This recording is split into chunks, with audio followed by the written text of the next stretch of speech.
வணக்கம் மாணவர்களே. நம்ம 7ஆம் வகுப்பு அறிவியல்ல அழகு 2 நம்ம பார்த்துட்டு இருக்கோம். நம்ம விண்வெளி அறிவியல் மற்றும் அண்டம். அதுதான். ஸோ அண்டத்தை பற்றி நம்ம யூனிவர்ஸை பற்றி நிறைய விஷயங்கள் தெரிஞ்சுக்கிட்டோம். அதுக்கப்புறம் விண்வெளியை பற்றி நிறைய தகவல்கள் தெரிய போகுது. ஸோ அதுதான் இன்னைக்கு நம்ம டேட்டாஸாக பார்க்க போகிறோம். சரிங்களா? ஸோ இதுக்கு முன்னாடி என்னெல்லாம் படித்தோம் அப்படிங்கிறத லேசா அந்த பாயிண்ட்ஸை நான் எழுதுறேன். ஏன்னா அதை நீங்கள் மேபி அதை ஒரு நோட்ஸ் மாதிரி கூட எடுத்து வச்சுக்கலாம். அந்த பாயிண்ட்ஸை அப்படியே நோட் பண்ணிக்கோங்க. நோட் பண்ணிட்டு அப்புறம் வீட்டில் போய் திருப்பி அந்த பாயிண்ட்ஸை ஒரு தடவை நீங்கள் வந்து கோ த்ரோ பண்ணுங்க. ஓகே, இது வரைக்கும் நம்ம யூனிவர்ஸ்லேருந்து என்னெல்லாம் படித்தோம் அப்படிங்கிறது எல்லாமே அதில் இருக்கும். Okay, right. ஸோ ஃபர்ஸ்ட் பார்த்தீங்கன்னா நம்ம சோலார் சிஸ்டம் அங்கேருந்து வரோம், சூரிய குடும்பம். ஸோ இங்கிலீஷ் அந்த பாயிண்ட் எழுதுறேன், தமிழில் அதை நான் சொல்கிறேன். ஓகே, சோலார் சிஸ்டம் நம்மளுடைய சூரிய குடும்பம். இதுல பின்னோக்கு நகர்வு அப்படிங்கறது பார்த்தோம், ரெட்ரோகிரேடு மோஷன். ஞாபகம் இருக்குல்ல அந்த வார்த்தையெல்லாம்? அடுத்த கிளாஸ்ல இந்த யூனிட்டோடைய 1 மார்க் டெஸ்ட் இன்னைக்கு முடிச்சிடும் இந்த யூனிட். ஸோ அடுத்த கிளாஸ்ல இதோட 1 mark test. Earth overtakes Mars in its orbit. அடுத்த அதாவது செவ்வாய் கிரகத்தை பூமியானது இது வந்து ஹிண்டு ஹிண்டா எழுதுறேன், சில பாயிண்ட்ஸ் எழுதுறேன். சரியா? செவ்வாய், எர்த்து, மார்ஸ், அதுங்க மாதிரி போட்டிருக்கேன். செவ்வாய், புதன், பூமி. ஸோ இது வந்து ஓவர்டேக் பண்ணும்போது அப்போ அந்த மார்ஸ் பார்த்தீங்கன்னா கொஞ்சம் பேக்வேர்டாக மூவ் ஆகிற மாதிரி இருக்கு. நம்ம அதுக்கு தான் ஒரு எக்ஸாம் சொன்னோம். நம்ம வந்து ஒரு ஃபாஸ்ட்டாக ஒரு காரில் போகிறோம், பக்கத்தில் ஒருத்தர் ஸ்லோவாக ஒருத்தர் வராருன்னா நாம் அவரை பாஸ் பண்ணி போகும்போது பார்த்தீங்கன்னா அவர் பின்னாடி போகிற மாதிரி இருக்கும். ஸோ அந்த எர்த்து மார்ஸ் இந்த மோஷனை தான் அந்த காலத்தில் என்ன வச்சாங்கன்னா பின்னோக்கு நகருது, இது பின்னாடி போகுதுப்பா, எர்த்து முன்னாடி போகிறதுன்னு நினைக்கல. அவங்க என்ன வச்சாங்கன்னா செவ்வாய் இந்த மார்ஸ் அப்படிங்கிறது பின்னாடி போகுதுப்பா அப்படின்னு நினைச்சாங்க. அதுதான் ரெட்ரோகிரேட் மோஷன். ஓகே, டி இது என்ன? Retrograde motion. இது பார்த்தோம். ஸோ கலீலியோ அதுக்கப்புறம் அப்சர்வேஷன் பண்றாரு, வீனஸை பண்றாரு, வெள்ளி அப்படிங்கிறத நம்ம பார்த்தோம். அடுத்தானே? ஸோ அவர் வந்து சன் சென்டர்டு அந்த கான்செப்டை வந்து அவர் சொல்றாரு. வீனஸ் அவர் எதுக்கு வலு சேர்க்கிறாரு, எதுக்கு ஆதாரம் சொல்றாரு? சன் சென்டர் தான், எர்த் சென்டர்டு கிடையாது அப்படின்னு அவர் சொல்றாரு. ஒரு பாயிண்ட் புரியுதா? இந்த மாதிரி பாயிண்ட் பாயிண்டா படிக்கிறது உங்களுக்கு புரியுதுல? ரைட். அதுக்கப்புறம் யூனிவர்ஸுக்கு வரோம். யூனிவர்ஸ் அப்படின்னு போட்டிருக்கேன், ஆரிஜின் ஆஃப் த யூனிவர்ஸ். இதுதான் பிக் பேங் தியரி. இதுக்கு நான் ஒரு கதைலாம் சொன்னேன். அடுத்தனா எங்கேருந்து எப்படி ஆரம்பிச்சது அப்படின்னு சொல்லிட்டு ஒரு சிங்கிள் பாயிண்ட்ல இருந்தான், மணலை விட சின்ன துகள்ல இருந்தா இவ்வளோ பெரிய இது ஆரம்பிக்கிறது. ஓகேவா? ஸோ கிட்டத்தட்ட 13.8 பில்லியன் இயர்ஸ், 13.8 பில்லியன் இயர்ஸ் முன்னாடி இந்த மாதிரி ஒரு பெரு வெடிப்பு நடந்துச்சு, யூனிவர்ஸ் ஃபார்ம் ஆனிச்சு அப்படின்னு நான் சொன்னேன். ஓகே, யூஎஸ் எகோ அப்படின்னு போட்டிருக்கேன். Evidence includes. ரைட்டா? ரைட். ஸோ அதுக்கப்புறம் பார்த்தீங்கன்னா இந்த ஸ்ட்ரக்சர் ஆஃப் யூனிவர்ஸ் இதில் வந்து நம்ம அதை கதையெல்லாம் படிச்சோம், என்னென்ன மாதிரி நடக்குது அப்படின்னு சொன்னால். அப்புறம் இங்கே ஸ்ட்ரக்சர் ஆஃப் யூனிவர்ஸில் ஸ்டார்ஸு, கேலக்சிஸ் இதெல்லாம் ஃபார்ம் ஆகுது அப்படின்னு நான் சொன்னேன். ரைட்டா? இல்லை நட்சத்திரங்கள்லாம் உருவாது, அதில் ஒரு சூரியன், அந்த சூரியன்லேருந்து தோன்றுனது நம்ம பூமி, எல்லாமே நம்ம சொல்லியிருந்தோம். Okay, right. ஸோ இந்த இடத்துல ஆம், ஒரு பாயிண்ட் வந்து சொல்லணும். அதாவது பொதுவாக நம்ம வந்து சயின்ஸ் படிக்கிறதா இருந்தாலும் சில விஷயங்களை வந்து நம்ம நம்ம தமிழ் கல்ச்சர் அண்ட் இந்தியன் கல்ச்சர்ல சில விஷயத்த நம்ம கம்பேர் பண்ணி பார்ப்போம். சில இதை அப்ளை பண்ணியிருப்பாங்க, ஃபர்ஸ்ட் ஆதி காலத்திலே நம்ம முன்னோர்கள் அப்ளை பண்ணியிருப்பாங்க. அதை நம்ம புரிஞ்சுக்கணும். அது வந்து ஒரு டைரக்டா மீனிங் இருக்கு, அது ஒரு குறியீடு மாதிரி இருக்கும். சரிங்களா? ஒரு குறியீடுனா மீன்ஸ் ஒரு சிம்பிள் மாதிரி இருக்கும். அதை நீங்க வந்து தெரிஞ்சுக்கணும். அது வந்து சாதாரணமாகவே நம்மளுக்கு புரியாது. நமக்கு முன்னோர்கள் சொல்லணும், நிறைய புக்ஸை படிக்கணும், நிறைய எழுத்தாளர்கள் நிறைய பேர் கற்றறிந்தவங்ககிட்ட வந்து கத்துக்கணும் அப்படின்னு சொல்லி. ஸோ அப்போ நான் ஒரு இம்பார்ட்டண்ட்டான ஒரு விஷயம் படிக்கும் போது நான் ஆல்ரெடி உங்கள்கிட்ட சொல்லியிருந்தேன், யூனிவர்ஸ் இந்த செகண்ட் வரைக்கும் எக்ஸ்பேண்ட் ஆகுதுன்னு நான் சொல்லியிருந்தேன். ஞாபகம் இருக்கா? இது வந்து எக்ஸ்பேன்ஸ் ஆகுதுன்னு சொல்லியிருந்தேன். எக்ஸ்பேன்ஸ் ஆகுது, பூமி வந்து விரியுது அப்படின்னு சொல்லியிருந்தேன். கரெக்டா ஞாபகம் இருக்கா? ஸோ இதை நம்மளுடைய இந்தியன் கல்ச்சர்ல ஒரு ஒரு 3 விதமான தெய்வங்களை சொல்லுவாங்க. அஹ், அஹ், அஹ், விஷ்ணு, பிரம்மா அண்டு சிவன் அப்படின்னு சொல்லிட்டு ஒரு 3 தெய்வங்களை சொல்லுவாங்க. இதுல பிரம்மா அப்படிங்கிறது பாத்தீங்கன்னா அவர் வந்து படைத்தல் தொழிலை பண்றவர். விஷ்ணு அப்படிங்கிறது பாத்தீங்கன்னா அவர் வந்து காத்தல் தொழிலை பண்றவர். சிவன் பார்த்தீங்கன்னா அவர் வந்து அழித்தல் தொழில பண்றாரு. இவங்க மூணு பேரும் மூணு விதமான வேலைகளை பண்ற மாதிரி சொல்லுவாங்க. ஏன் இதை நான் சொல்றேன் அப்படின்னா, அந்த காலத்துல நம்ம முன்னோர்கள் அது எப்படி அறிஞ்சிருக்காங்கங்கிறது ஆச்சரியமா இருக்கு. இந்த பிரம்மாவுடைய சிம்பிள் பாத்தீங்கன்னா ஒரு தாமரை மலருக்கு மேல இருக்கும். பிரம்மாவுடைய சிம்பிள் பாத்தீங்கன்னா ஒரு தாமரை மலர் மேல இருக்கும். அந்த தாமரைங்கிறது அப்படியே விரியும். புரியுதா? சோ இது விரியிறது, இப்ப நான் சொன்னேன்னா யூனிவர்ஸ் எக்ஸ்பான்ஸ் ஆகுதுன்னு சொல்லிட்டு. சோ படைத்தல் அங்கேருந்து தான் வந்திருக்கு. சோ அதை நம்ம முன்னோர்கள் ஒரு குறியீடா வச்சிருக்காங்க. நமக்கு டக்குன்னு பார்த்தோன்னே ஏதோ கோயில் போனா ஒரு பிரம்மா தெய்வம் இருக்கு, ஓகே ரைட், கும்பிட்டுட்டு ஒரு பட்டையை போட்டு வரும். ஆனா அது அப்படி இல்லை. பின்னாடி என்ன இருக்குன்னு பாத்தீங்கன்னா இந்த மாதிரி ஒரு சிம்பிள் அங்க வச்சிருக்காங்க. இதே மாதிரிதான் நிறைய இடத்துல ஒரு குறியீடா வச்சிருப்பாங்க. அது நம்மளால ஈஸியா அண்டர்ஸ்டாண்ட் பண்ண முடியாது. இதை நம்ம ஒரு குறியீடாவே நம்ம படிக்கணும். ஏன்னா நம்ம வந்து சயின்ஸ் அப்படிங்கும் போது நம்மளுக்கு முன்னாடி உள்ளவங்க அந்த சயின்ஸை எப்படி டே டு லைஃப்ல அப்ளை பண்ணியிருக்காங்க. திடீர்னு சயின்ஸ் சொன்னா நம்ம வந்து அதை ஏத்துக்கிட மாட்டோம், திடீர்னு அதை நம்ப மாட்டோம். இதெல்லாம் இருக்குக்காண்டி அதை வந்து ஒரு கலாச்சார ரீதியா, ஒரு பண்பாடு ரீதியா, கல்ச்சர் ரீதியா அவங்க கொண்டு வந்தாங்க. அதை நம்மள அறியாமையே அதை நம்ம ஃபாலோ பண்ணிட்டு இருக்கோம்ல. ஸோ அந்த ஒரு பாயிண்டா இதுல ஒரு இன்க்ளூட் பண்ணிருக்காங்க. இது வந்து நீங்க உடனே ஒரு ஒரு இது ஒரு பயாசரா பேசுறாரு, ஒரு ஒரு ஒரு சார்பா பேசுறாருன்னு நினைக்க கூடாது. இது வந்து என்னதுன்னா அந்த காலத்துல இப்படி பண்ணிருக்காங்க அப்படிங்கிறது ஒரு இம்பார்ட்டன்ட் தகவல் தான் நான் சொல்றேன். சரியா? ரைட். ஸோ இது தெரிஞ்சு வச்சுக்கோங்க. அப்புறம் அதோட ஸ்ட்ரக்சர், கேலக்சியோடைய ஸ்ட்ரக்சர் நம்ம பார்த்தோம். அதுக்கப்புறம் பாத்தீங்கன்னா கேலக்சியோட டைப்ஸ் பார்த்தோம். அந்த பாயிண்ட்ஸ் எழுத போறேன். ஞாபகம் இருக்குல்ல அந்த டைப்ஸ்?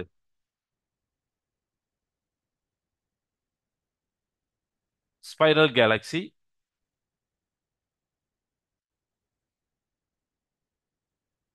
இது வந்து பாத்தீங்கன்னா இதுல யங்கான பிரைட்டான ஸ்டார்ஸ் இருக்கும் அப்படின்னு நான் சொல்லியிருந்தேன். அடுத்துனா யங்கான பிரைட்டான ஸ்டார்ஸ் இருக்கும், ஸ்பைரல் ஆம்ஸா இருக்கும். மில்கி வேங்கிறது கூட இதுல வரும் அப்படின்னு சொன்னாங்க. அப்புறம் பாத்தீங்கன்னா இதை ஃபுல்லா தமிழ்ல சொல்றேன் ரெண்டாவது. இப்போ நான் இங்கிலீஷ்ல எழுதுறேன். அப்புறம் எலிப்டிக்கல் கேலக்ஸி.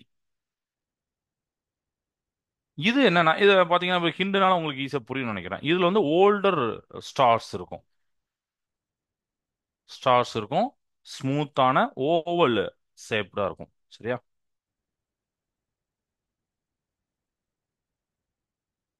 பேர்டு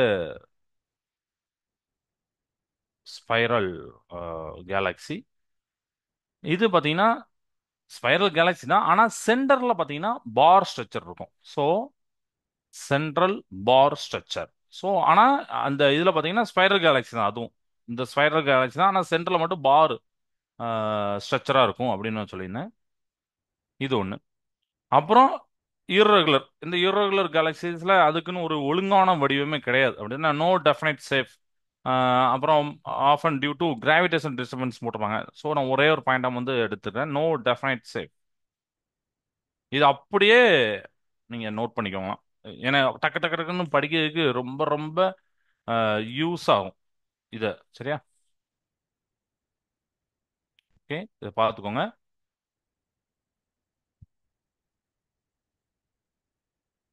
சரியா? பார்த்தாச்சா? ஓகே. ஸோ இது வந்து இப்போ தமிழ்ல நம்ம சொல்லணும்னா இது வந்து விண்மீன் திரள்கள் அப்படிங்கிற மாதிரி சொல்லுவோம். விண்மீன் திரள்களை ஃபர்ஸ்ட் பார்த்தீங்கன்னா சுருள் விண்மீன் திரள்கள்.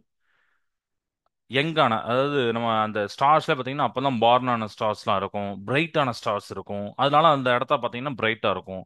அதுக்கப்புறம் எலிப்டிக்கல் கேலாக்சிஸ், நீள்வட்ட விண்மீன் திரள்கள். இதுல கொஞ்சம் ஓல்டரான வயது முதிர்ந்த நட்சத்திரங்கள்லாம் இருக்கும். ஸ்மூத்தான ஓவல் ஷேப்டா இருக்கும். சரிங்களா? ஒரு நீள்வட்டமா இருக்கும். அதிக எண்ணிக்கையிலான கோள் கொத்துகளால் நீள்வட்ட விண்மீன்கள் மூடப்பட்டுள்ளன அப்படின்னு சொல்லிப்பாங்க, சூழப்பட்டுள்ளன அப்படின்னு சொல்லிப்பாங்க.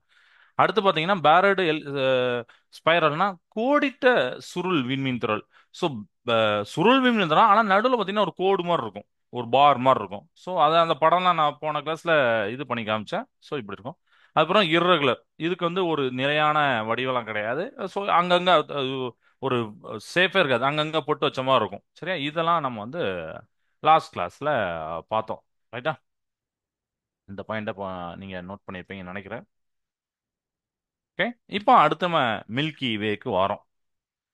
பால்வழி மண்டலம், பால்வழி திரள் அப்படிங்கிற இந்த இடத்துக்கு வரோம். மில்கி வே. ஸோ இதோடைய டயாமீட்டர் விட்டம் நம்ம பார்த்தோமா எவ்வளவு? 1 lakh light years, LY. சரியா? ஒளி ஆண்டு. இதோடைய ரொட்டேஷன் ஸ்பீடு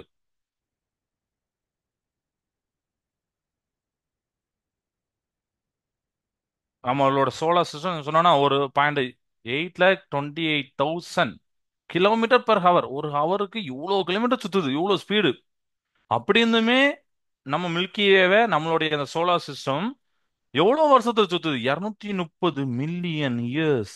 மில்லியன்னா 10 லட்சம் அப்படின்னு சொன்னா, 1 மில்லியனா 10 லட்சம். அவ்வளோ வருஷங்கள் எடுத்துக்கிட்டு தான் சுத்துது, இவ்வளோ ஸ்பீட்ல சுத்தியுமே. அப்ப அது எவ்வளவு பெருசா இருக்கும் யோசிச்சு பாத்தீங்களா? ஸோ இதெல்லாம் நம்ம லாஸ்ட் கிளாஸ்ல பார்த்தது.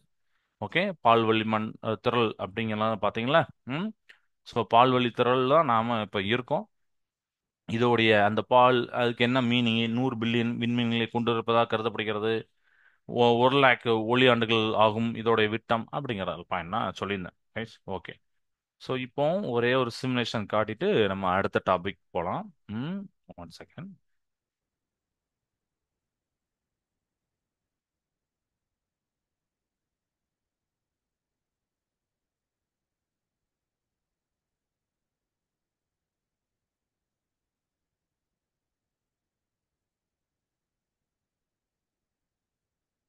ஸோ தெரியுதுன்னு நினைக்கிறேன். இதில் பார்த்தீங்கன்னா நம்மளுடைய சோலார் குடும்பம் அழகா காட்டியிருப்பாங்க அந்த சிமுலேஷன்ல.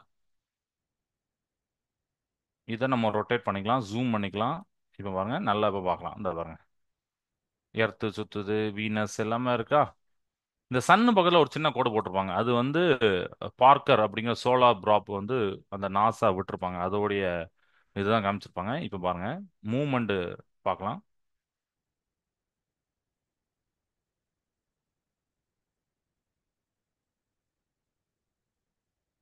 தெரியுதா?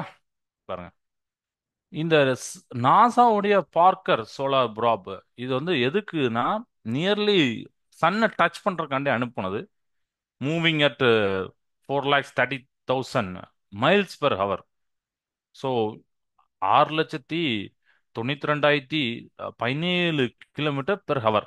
ஒரு ஒரு மணி நேரத்துக்கு இவ்வளோ கிலோமீட்டர்ல அது டிராவல் பண்ணுது. அந்த இதுல அந்த இது போகுது, ஸ்பீட்ல போகுது அப்படிங்கிறாங்க.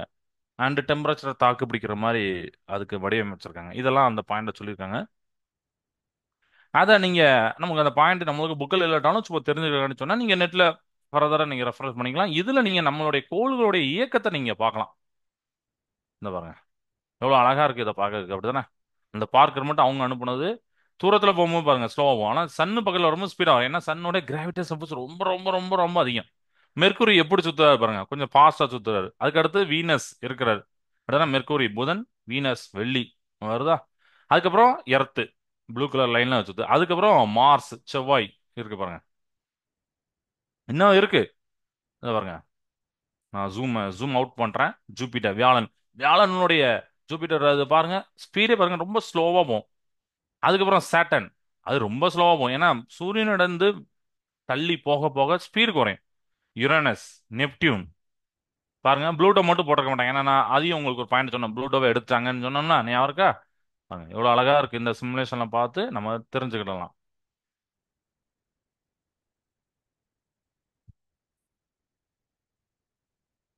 ஸ்பீடு நல்லா இருக்கா? ஓகே. ஸோ இது ஒரு சோலார் சிஸ்டத்துக்கு உண்டான ஒரு சிமுலேஷன். இதை வச்சு நம்ம தெரிஞ்சுக்கலாம். ஓகே, எப்படி நம்ம சன்னு பக்கத்துல எல்லாம் எப்படி போகுது, ஸ்பீடு எப்படி இருக்கு அப்படிங்கிறத தெரிஞ்சுக்கலாம். சரியா? ரைட். இன்னொரு சிமுலேஷன் காட்டுறேன். 1 செகண்ட். நான் அதையும் நம்ம இன்னைக்கு நமக்கு தேவைப்படக்கூடிய அந்த டாபிக்கு ஏத்தாப்புல ஒரு சிமுலேஷன்.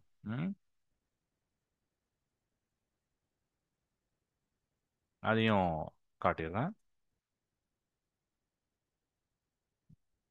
ம். எஸ். இப்போ தெரியும் நினைக்கிறேன் ஸ்க்ரீனு. சப்போஸ் தெரிலனா நீங்கள் மெசேஜ் சேட் பண்ணிடலாம். சார் தெரில சார் அப்படின்னா நான் திருப்பி கட் பண்ணிட்டு திருப்பி ஆன் பண்ணுவேன். ஏன்னா சம்டைம்ஸ் ஏதாவது எரர் வந்துடும். இது வந்து என்ன என்ன ஃபீல்ட் ஆஃப் வியூனா, நாம எர்த்து மேல நிக்கிறோம். சரியா? எர்த்து மேல தான் நம்ம எல்லாரும் நிற்கும். ஸோ நம்ம ஸ்பேஸை பார்க்கும்போது, இந்த விண்வெளியை பார்க்கும்போது அங்க எப்படிலாம் அந்த கோள்கள் தெரியுது, நட்சத்திரங்கள் தெரியுது, அதை தான் அவங்க காமிக்கிறாங்க. இதுவும் பார்க்க அழகா இருக்கும். இது வந்து WNE எல்லாம் போட்டிருப்பது வெஸ்ட், நார்த், ஈஸ்ட் அந்த டைரக்ஷனுக்கு அவங்க போட்டிருக்காங்க. சரியா, மேல சவுத் இருக்கும். இதுல பாருங்க எவ்வளவு அழகா இருக்கு. மார்ஸ், ஜூபிட்டர் எல்லாம் தெரியுதா? பாருங்க மூன் ஒரு சைடு இருக்கு பாருங்க. இது நல்லா ரொட்டேட் பண்ணிக்கலாம் நீங்க. நல்லா இப்போ நான் அண்ணாந்து பார்க்கும்போது ஆக்சுவலி நம்மளுக்கு மூணை தவிர எதுவுமே தெரியாது.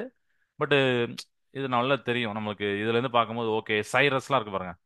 சன்னுக்கு பக்கத்துல இருக்கக்கூடியது ஜூபிட்டர். அப்புறம் சேட்டலைட் எதுவும் அனுப்புனாங்கன்னா அந்த சேட்டலைட்டோட மூவ்மெண்ட், நட்சத்திரங்கள் சேர்ந்து ஒரு கூட்டமா இருக்கிறது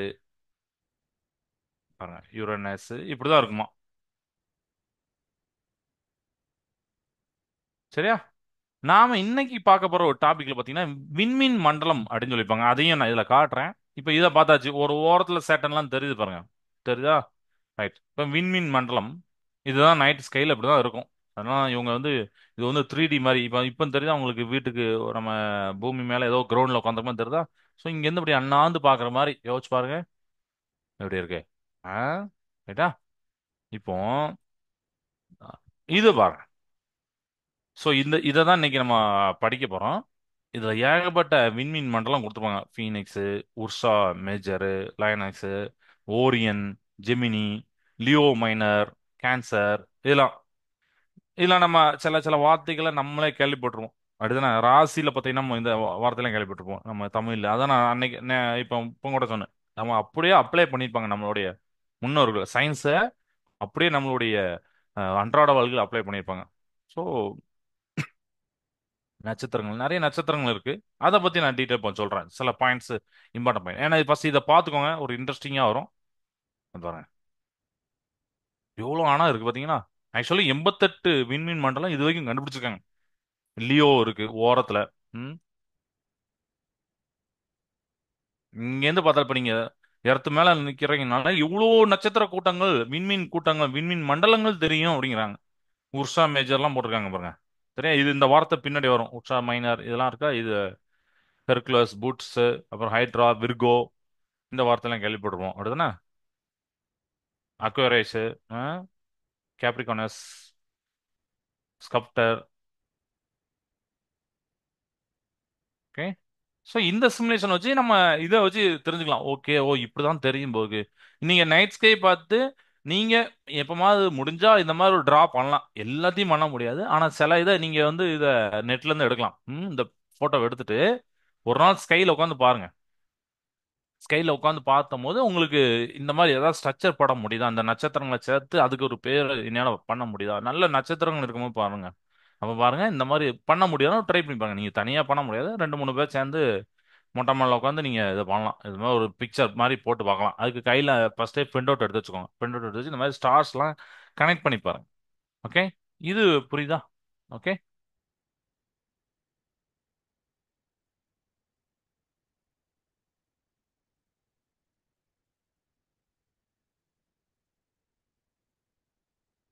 ரைட்.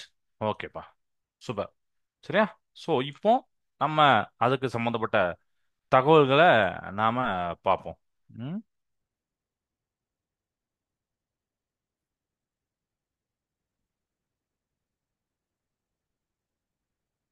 ஸோ இப்போ நம்ம இது வரைக்கும் பால்வழி மண்டலம் பார்த்தோம். இப்போ வந்து தமிழ்ல நான் சில லைன்ஸை இப்போ எழுதுறேன். ஃபர்ஸ்ட் பார்த்தீங்கன்னா விண்மீன் மண்டலங்கள்.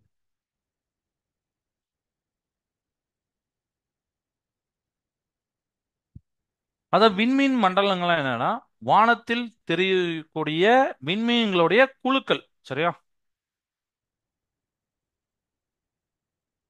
விண்மீன்களின் குழுக்கள். ஓகே. இது வரைக்கும் நம்மளுடைய அந்த சர்வதேச வானியல் சங்கம் அவங்க வந்து 88 விண்ணியல் மண்டங்களை வகைப்படுத்தியிருக்காங்க. நான் அதான் சொன்ன அந்த வார்த்தையை. ஸோ இந்த லைனை ஞாபகம் வச்சுக்கோங்க. விண்மீன் மண்டலங்களை வகைப்படுத்தியுள்ளார்கள்.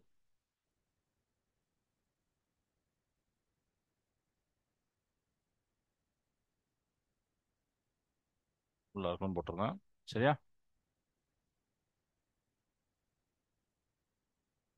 உர்சா மேஜர் அப்படிங்கிற இந்த ஆக்சுவலி பார்த்தீங்கன்னா அது தமிழ்ல சப்த ரிஷி மண்டலம் அப்படின்னு சொல்லுவாங்களாம். ம், அந்த வார்த்தையும் நல்ல கேள்விப்பட்டோம், சப்த ரிஷி மண்டலம் சொல்லிட்டு. அப்புறம் உர்ஷா மைனர், இது வந்து துருவ விண்மீன் அப்படின்னு சொல்லுவாங்க இத. ஸோ ஆகியவை பிரபலமான விண்மீன் மண்டலங்கள். சரியா? ஸோ இதுல நம்ம பாயிண்ட்ஸை பார்க்குறோம், ரொம்ப இம்பார்ட்டன்ட் பாயிண்ட்ஸ். ஸோ இப்போ இங்கிலீஷ்ல சொல்றேன், கன்ஸ்டலேஷன்ஸ் அண்ட் ஸ்டார்ஸ் அப்படின்னு போட்டிருப்பாங்க. ஸோ கன்ஸ்டலேஷன்ஸ் அப்படிங்கிறது என்னன்னா பேட்டர்ன் ஆஃப் ஸ்டார்ஸ். நிறைய ஸ்டார்ஸ் இருக்கு, அந்த ஸ்டார்ஸ்லாம் ஒரு குரூப்பா இருக்காங்க, அதோடைய அந்த வகைப்படுத்துதல் தான். இது வரைக்கும் 88 கன்ஸ்டலேஷன்ஸ் இன்டர்நேஷனல் அஸ்ட்ரானமிக்கல் யூனியன் அவங்க வந்து இது பண்ணிருக்காங்க, கிளாசிஃபை பண்ணிருக்காங்க 88 கன்ஸ்டலேஷன். ஸோ எக்ஸாம்பிள் பார்த்தீங்கன்னா உர்சா மேஜர், பிக் டிப்பர் அப்படின்னு போட்டிருப்பாங்க. அப்புறம் Ursa Minor, little dipper with pole star, அதனால துருவ விண்மீன் அப்படின்னு சொல்லுவாங்க. அப்புறம் ஓரியன் அப்படிங்கிறது இருக்கு, அதுவும் சில இம்பார்ட்டன்டான இது. சரியா? இத இத ஞாபகம் வச்சுக்கோங்க. Okay, right, right. ஸோ சன்னு வந்து எர்த்து பக்கத்தில் உள்ள ஸ்டார் அப்படிங்கிறதையும் நீங்க ஞாபகம் வச்சுக்கோங்க. கிளியர் ஆயிட்டா? ரைட்.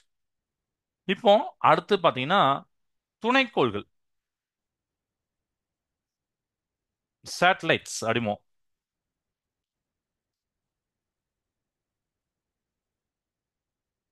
துணைக்கோள்கள்,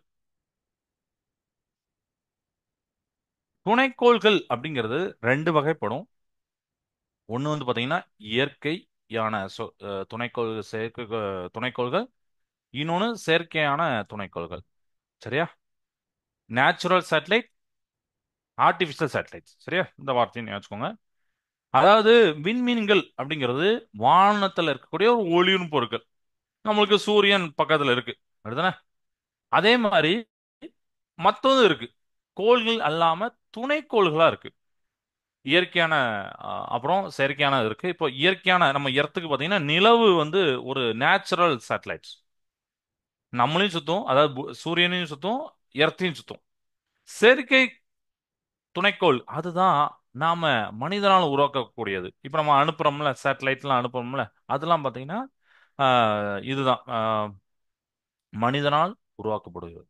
நம்ம மனிதனால் அப்படின்னு போட்டிருக்கேன், மனிதனால் உருவாக்கப்படவை என இரண்டு வகைகள் ஆகும். பூமிக்கு ஒன்லி ஒன், ஒரு மூன் இருக்கு.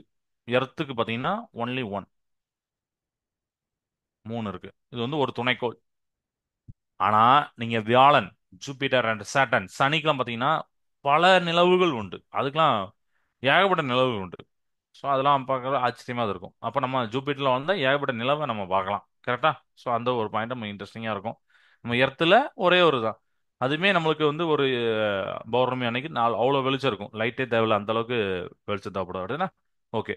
ஸோ இந்த நேச்சுரல் சேட்டலைட் அப்படிங்கிறது என்ன? ஒரு பிளானட்டை சுத்தி வரக்கூடியது. சரிங்களா?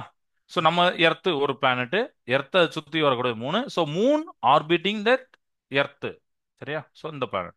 ஆர்டிஃபிஷியல் சேட்டலைட் அப்படிங்கிறது என்னன்னா மேன் மேடு சேட்டலைட்ஸ். சரியா? இது வந்து என்ன பண்ணும், அவங்க பர்டிகுலரான ஒரு யூசர்ஸ் வச்சிருப்பாங்க. இதை சுத்தணும், இப்போ மார்ஸுக்கு போறோம், எர்த்து பண்ணுது, இந்த மாதிரி ஏதோ ஒரு பர்டிகுலரான பர்பஸ் இருக்கும். இப்போ இஸ்ரோடைய ஆரியப்பட்டா பார்த்தீங்கன்னா எக்ஸாம்பிள், இதுக்கு நம்ம ஒரு நிறைய எக்ஸாம்பிள் சொல்லலாம். ஸோ ஒரு எக்ஸாம்பிள் நம்ம நாட்டில் உள்ளது இஸ்ரோடைய ஆரியப்பட்டா. இதை நம்ம எக்ஸாம்பிள் எடுத்துக்கலாம். Okay, right. ஸோ இந்த பாயிண்ட்டும் உங்களுக்கு இப்போ புரிஞ்சு போச்சு.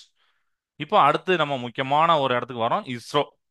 நம்ம பெருமை படைக்கக்கூடிய ஒரு ஆர்கனைசேஷன், நம்ம இந்தியாவில் இருக்கக்கூடிய ஒரு ஆர்கனைசேஷன். அண்டு உலக நாடு முன்னாடி இப்போ நம்ம நிறைய கண்டுபிடிப்புகள், நிறைய ராக்கெட்ஸ் அதெல்லாம் விட்டுட்டு இருக்காங்க, அப்படிதானே?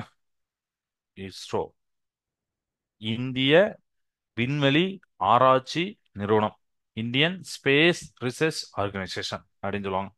இத தலைமையிடம் எங்க இருக்குன்னு ஞாபகம் இருக்கா? Indian space organisation. இதை வந்து 1969 விக்ரம் சாராபாய், அவர் தான் ஃபவுண்டட். சரியா? Founded by Vikram Sarabhai.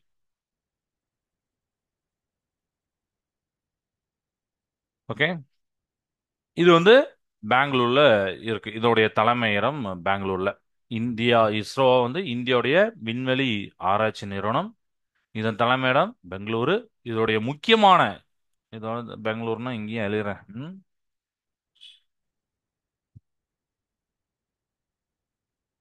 Okay. இதோடைய முக்கியமான சாதனைகள் அப்படிங்கிறத இப்ப நம்ம பார்க்க போறோம். ஃபர்ஸ்ட் பாத்தீங்கன்னா ஆரியப்பட்டா. இப்ப கூட அந்த வார்த்தை எழுதணும். ஆரியப்பட்டா இந்தியாவுடைய முதல் செயற்கைக்கோள்.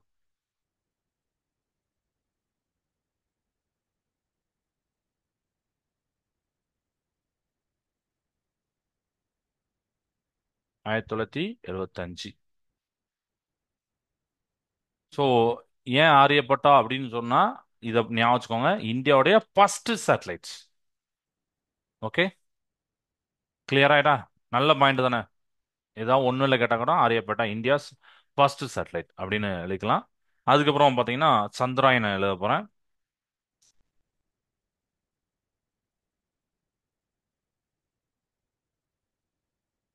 சந்திராயன் 1. இது வந்து 2008. சரியா? இந்த சந்திராயன் 1, சந்திரன் அப்படின்னா நம்ம இதுல மூன், நிலவு அப்படின்னு சொல்லுவோம். கரெக்டா? அப்ப அதுக்கு தான் அந்த பேரை வச்சிருக்கேன்.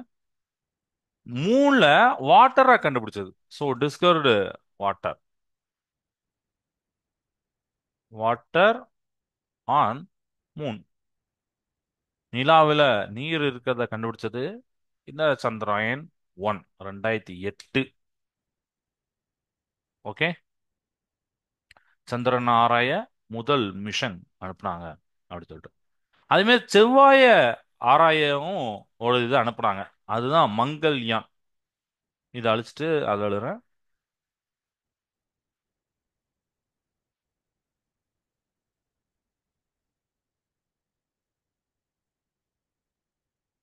மங்கள்யான் 2013. ஃபர்ஸ்ட் மார்ஸ் மிஷன் இது. Mars mission. அண்ட் இம்பார்ட்டண்டா என்னன்னா ஃபர்ஸ்ட் அட்டம்ப்ட்லேயே சக்சஸ். மங்கள்யான் 2013 ஃபர்ஸ்ட் அட்டம்ப்ட்லே நம்மளுக்கு சக்சஸ். செவ்வாய் கிரகத்தை ஆராய முதல் மிஷன் இதுதான் நம்ம இது. ஓகே. இது போக அடுத்து நமக்கு ரோஹிணி இருக்கு. அப்புறம் பிஎஸ்எல்வி, ஜிஎஸ்எல்வி நிறைய இதெல்லாம் இருக்கு. ஸோ இதுல பாத்தீங்கன்னா இன்னொன்னு பிஎஸ்எல்வி C-37 அப்படின்னு ஒன்று சொல்லுவாங்க. அது வந்து பாத்தீங்கன்னா ஒரே ஏவுகணத்துல 104 செயற்கைக்கோளை அனுப்புனாங்களாம்.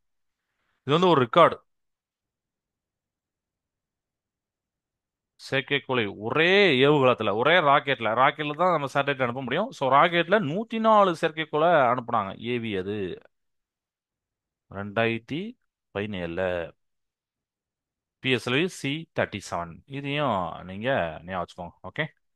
Record launch ISRO launched 104 satellites in one mission. கிளியரா? நல்ல ஒரு பாயிண்ட் தானே. ஓகே. ரைட். ஸோ அதுக்கப்புறம் நம்மளுடைய முக்கியமான விண்வெளி இயற்பியலாளர்களை நம்ம பார்க்க போறோம்.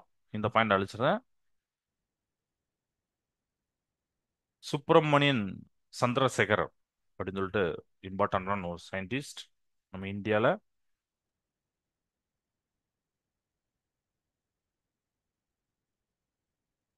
சந்திரசேகர்.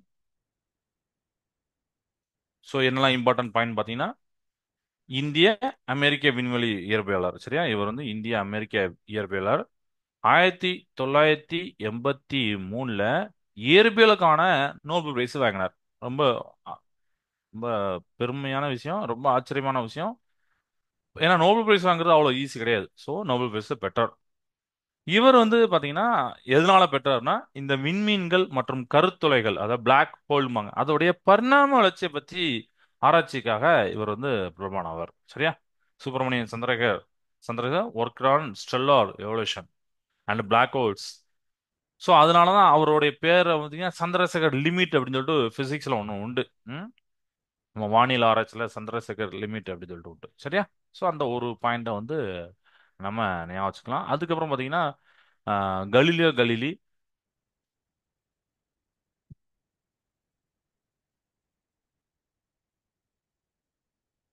கலிலி இவர் தன்னுடைய தொலைநோக்கியை பயன்படுத்தி வெள்ளியோடைய நிலைகள்ல பார்த்தாரு. நிலைகளை பார்த்தார் அடுத்தானே. வீனஸோட ஃபேஸஸ் எல்லாம் பார்த்தாரு. இவரு வியாழனை சுற்றி துணைக்கோள் இருப்பதை இவர் சொல்றார். ஜூபிட்டரை சுத்தி சேட்டலைட்ஸ் இருக்கு அப்படின்னு நம்ம சொன்னோம்ல, துணை கோள்கள் அப்படின்னு சொன்னோம்ல, அது இருப்பதை சொல்றார். இருப்பதை சொல்றார். இருப்பதை கண்டறிந்தார் அப்படின்னு போட்டிருக்கேன்.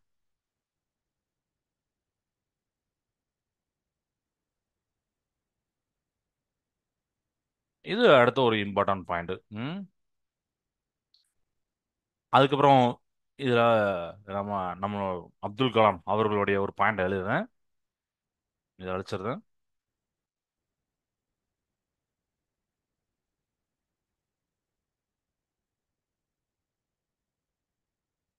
டாக்டர்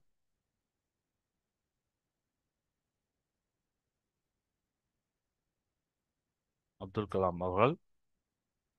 ஸோ இவர் பார்த்தீங்கன்னா இஸ் நோன் as, நம்ம என்ன சொல்லுவோம் பார்த்தீங்கன்னா, மிசைல் மேன் ஆஃப் இந்தியா.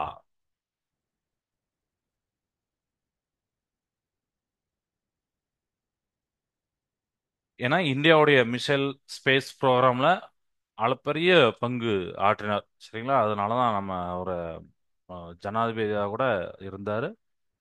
நிறைய ஸ்கூலுக்கு போவார். குழந்தைகள்கிட்ட அவருக்கு வந்து உரையாடுறது ரொம்ப ரொம்ப பிடிக்கும். அங்கேருந்து அவங்களுடைய அந்த ஆர்வத்தை வந்து தூண்டுவார். நிறைய கொஸ்டின்ஸ் கேட்பாங்க ஸ்டூடெண்ட்ஸ். இது ஏன் இப்படி இருந்துச்சு, இதை ஏன் இப்படி அதை வந்து அழகா பொறுமையா குழந்தைகளுக்கு உண்டான ஒரு குதூகலத்தோட அவர் வந்து சொல்றார். ஸோ அந்த மாதிரி ஒரு நல்ல மனிதர். சரிங்களா? அவரோட இது நான் உங்கள்கிட்ட சொல்லிப்பேன் நினைக்கிறேன். அவர் ஒரு வாட்ட அவருடைய ஆசிரியர் கூட அப்படியே வெளியில போகும்போது தான் அந்த பறவைகள் பறக்கிற பார்த்தா அவருக்கு ஃபர்ஸ்ட் ஃபர்ஸ்ட் ஒரு திங்கிங் வந்துச்சு. ஏன் பறவை பறக்குது அப்படின்னு சொல்லிட்டு சார்ட்ட கேட்டாரு. அப்புறம் சார் அதுக்கு ஒரு விளக்கம் சொன்னாரு. அதுல இன்ஸ்பயர் ஆகி அதுக்கப்புறம் அப்படியே இதுக்கு என்ன இதுக்கு என்ன இதுக்கு என்ன அப்படி இப்படின்னு சொல்லி அதுக்கப்புறம் எவ்வளோ தூரத்துக்கு அவர் வந்து வந்தது தெரியும். அதுதான். ஸோ அதுதான் அந்த எங்க ஆரம்பிக்குதுன்னா, ஏன் இது ஏன் இது ஏன் அப்படிங்கிற அந்த கான்செப்ட் தான். புரியுதா? நம்ம அதை கேட்கணும். ஏதோ கொடுத்துருக்காங்க, ஏதோ சொல்றாங்க, ஏதோ உட்காந்து படிப்போம் அப்படின்னு சொன்னா ஒன்றும் நடக்காது. சரியா? நம்மளுடைய எக்ஸ்டர்னல் எஃபர்ட் தான் ரொம்ப ரொம்ப முக்கியம். அதை நம்ம தான் வளர்த்துக்கணும். ஓகே. ஸோ இந்த இந்திய விண்வெளி ஆராய்ச்சி நிறுவனம் பார்த்தோம். அப்புறம் மற்ற செயற்கை துணைக்கோள் எல்லாமே பார்த்தோம். ம். ஸோ இந்திய விண்வெளி ஆராய்ச்சி நிறுவனம் விக்ரம் சாராபாயில் வடிவமைக்கப்பட்டது அப்படிங்கலாம் பார்த்தோம். அதுதானே? ரைட். அதுக்கப்புறம் இந்தியாவுடைய முதல் செயற்கைக்கோள் ஆரியப்பட்டா சொன்னேன். சோவியத் யூனியனால் வந்து நிலைநிறுத்தப்பட்டது. இந்தியாவால் உருவாக்கப்பட்ட ஏவுகணை மூலம் சுற்றுப்பாதையில் ஏற்பட்ட முதல் துணைக்கோள் எனும் பெருமை 1980 SLV-3 மூலம் ஏவப்பட்ட ரோஹிணி என்னும் செயற்கைக்கோள். ஸோ அதை நான் வந்து ரோஹிணிங்கிறது எழுதல. ஸோ அதை வேணா நான் கீழே எழுதுறேன். ஸோ ஃபர்ஸ்ட் நம்ம ஆரியப்பட்டம் பார்த்தாச்சு. அதுக்கப்புறம் இந்தியாவால் ஏவப்பட்ட ஃபர்ஸ்ட் ஏவுகலத்தை சொல்லிக்கிறோம். உருவாக்கப்பட்ட ஏவுகலம்.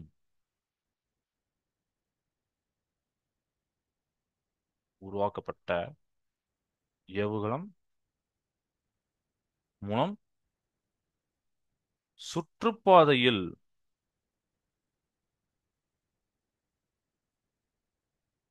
ஏவப்பட்ட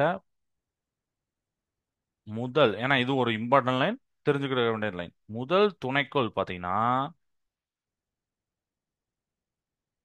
1980 SLV-3 அப்படிங்கிறது மூலம் ஏவப்பட்ட ரோஹிணி. சரிங்களா? ரோஹிணி என்னும் செயற்கைக்கோள்.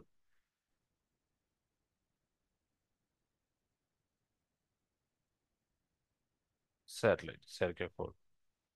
ஓகே. இந்த பாயிண்ட்டையும் நீங்க ஆட் பண்ணிக்கோங்க. நான் ஆல்ரெடி நோட்ஸ் கொடுத்தோம்ல, அது கூட இந்த ஒரு பாயிண்ட்டையும் ஆட் பண்ணிக்கோங்க. கிளியர் ஆயிட்டா? ஸோ இந்த பாயிண்ட்டும். ஸோ நமக்கு வந்து ரெண்டு எண்ணம் இருக்கு. PSLV GSLV அப்படின்னு சொல்லிட்டு துருவ செயற்கை ஏவுகலாம். அதை வேணா அடுத்த பாயிண்ட் எழுதுறேன். ஸோ இதையும் நீங்க ஞாபகம் வச்சுக்கோங்க, ரெண்டு பேரும் இங்கிலீஷும் தமிழ் மீடியம் ஸ்டூடெண்ட்ஸுக்கும். ஓகே. நோட் பண்ணிக்கோங்க அந்த பாயிண்ட்டை. நான் இன்னும் ஒரு பாயிண்ட் இருக்கு, அதையும் எழுதுறேன்.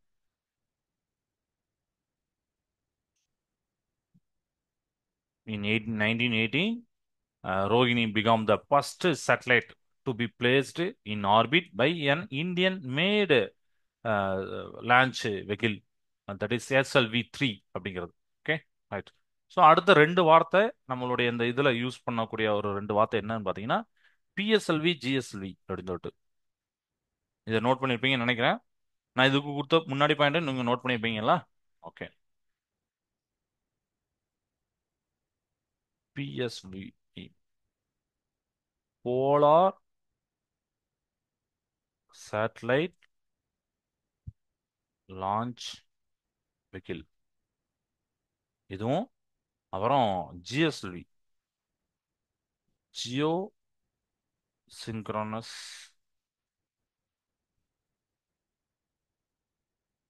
Satellite launch vehicle. மற்றதெல்லாம் அதே தான். அந்த ஜியோ சிங்க்ரோனஸ் மட்டும் ஞாபகம் வச்சுக்கோங்க, மற்றெல்லாம் அது. ஸோ இந்த ரெண்டு விதமான சேட்டலைட்ஸ் நம்ம இந்தியாவில் உருவாக்கப்பட்டதுங்க. இரண்டு வித ஏவுகலங்கள் இதுதான். போலார் அப்படின்னா துருவம். ஸோ துருவ செயற்கைக்கோள் ஏவுகலம் அதெல்லாம். துருவம் டு துருவம் நடக்கும் அந்த இது, அந்த செயற்கைக்கோள் அதுக்கு தான் போகும் சேட்டலைட். துருவம் டு வட துருவம், தென் துருவம், அது மாற்றி மாற்றி தான் போயிருக்கும். துருவ சுற்றுப்பாதை மட்டும்தான் அது சுற்றும். இந்த ஜியோ சிங்க்ரோனஸ் சேட்டலைட் அப்படின்னா புவி ஒத்திசைவு. அது பூமி மேலேயே இப்படி, புவி எப்படி ரொட்டேட் ஆகுதோ அதுக்கு ஏத்தாப்புல ரொட்டேட் ஆகும். அதுதான் இந்த வார்த்தை. சரியா? அதாவது புவிசார் வட்டப்பாதையில் நிலைநிறுத்துவதற்காக உருவாக்கப்பட்டது அப்படிங்கிற இந்த பாயிண்ட் நீங்க ஆட் பண்ணிக்கோங்க. ஓகேவா? ரைட். ஸோ இந்த கிளாஸ்ல இந்த யூனிட்டை நம்ம வந்து ஃபினிஷ் பண்ணியாச்சு. அடுத்த கிளாஸ்ல இந்த யூனிட்டோடைய 10 ஒன்வேர்ட் அதை அடுத்த கிளாஸ் பார்க்கலாம். ஓகே, அடுத்த கிளாஸ் நம்ம அடுத்த யூனிட்டை ஸ்டார்ட் பண்ணலாம். அடுத்த யூனிட் உங்களுக்கு தெரியும், பலபடி வேதியியல் அப்படின்னு சொல்லிட்டு, அந்த பாலிமர் கெமிஸ்ட்ரி அப்படின்னு சொல்லுவாங்க. ஸோ அதை பற்றி நம்ம அடுத்த கிளாஸ் பார்க்கலாம். இந்த கிளாஸ் நேரம் தான். எதுவும் டவுட் இருக்கா? ஓகே, டவுட் இருந்தாலும் நீங்கள் இப்போ கேட்கலாம். இல்லை நீங்கள் ரீட் பண்ணிவிட்டு அடுத்த கிளாஸ் உள்ள என்ட்ரு ஆகும்போதே நீங்கள் டவுட் கேட்கலாம். சார் எனக்கு இந்த இடத்துல டவுட்டு, இந்த மாதிரி நான் ஒன்று படித்தேன் இது கரெக்டாக அப்படிங்கிறதோட நீங்கள் எந்த பாயிண்ட்னாலும் கேட்கலாம். சரியா? ரைட்ஸ். ஓகே, கிளாஸ் நேரம். வாழ்க பாரதம், வெல்க தமிழகம். நன்றி, வணக்கம்.